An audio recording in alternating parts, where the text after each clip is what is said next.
Bonjour Joël. Alors, quand on réfléchit à la théorie des contraintes et à sa mise en œuvre, on se dit qu'il faut, dans un premier temps, identifier la contrainte et, en l'occurrence, de préférence à l'intérieur de l'entreprise, donc ou dans l'usine de production, dans la ligne de production, pour l'optimiser. Et dans les récents échanges qu'on a eus ensemble, tu m'as expliqué que, en fait, dans la plupart des cas, cette contrainte ne se situe pas à l'intérieur de l'entreprise, mais plutôt dans le marché. Est-ce que tu pourrais nous expliciter cette idée ? Oui, je vais essayer de l'expliciter, peut-être de la préciser, parce qu'en fait, la grande distinction que je fais, c'est entre l'existence d'une contrainte physique dans l'entreprise, et je dis bien une contrainte physique. Ce n'est pas une règle ou une politique ou un paradigme différent qui ne donne pas les résultats attendus et performants qu'apporte la théorie des contraintes. Donc on se situe bien dans le dilemme qui est une contrainte physique dans l'usine ou pas de contrainte physique dans l'usine. Et ce que je dis, ce que je défends, c'est que la plupart du temps, il n'y a pas de contrainte physique dans les usines parce qu'elles sont surcapacitaires, comme elles sont très mal gérées dans la méthode traditionnelle. On a tendance à augmenter les capacités pour pouvoir surprotéger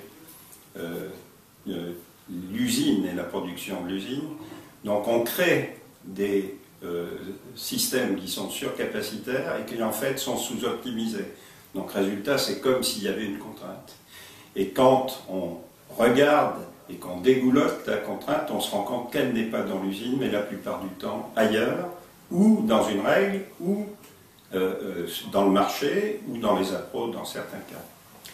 Donc il y a deux approches possibles, et c'est ça dont nous avons débattu, c'est de dire, soit on cherche à tout prix à conserver une contrainte physique dans l'usine pour gérer le flux, et c'est grosso modo l'approche des équilibristes que Philippe Maris a très bien développé et avec succès dans le management par les contraintes, ou on fait une approche différente, qui est l'approche de la théorie des contraintes, c'est-à-dire on lève, on identifie, on exploite, on subordonne tout, on élève la contrainte que l'on a découverte. Si c'est une contrainte liée à des règles internes, il faut changer les règles.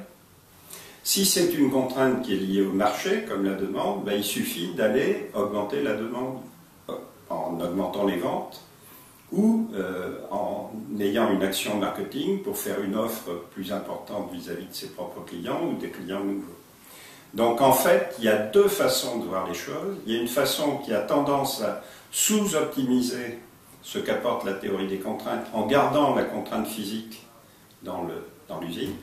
Et c'est une manière de gérer, c'est une manière intelligente de gérer le déséquilibre, ou, et c'est la thèse que je défends, on essaie d'aller plus loin en élevant la contrainte extérieure, comme la demande par exemple, de manière à ce que la surcapacité de l'usine devienne à un moment insuffisante, et on a ramené à ce moment-là la contrainte dans l'usine, mais avec un bien meilleur résultat que si on l'avait choisie et mise tout de suite comme contrainte de capacité sans se préoccuper de la demande. En fait, c'est un choix.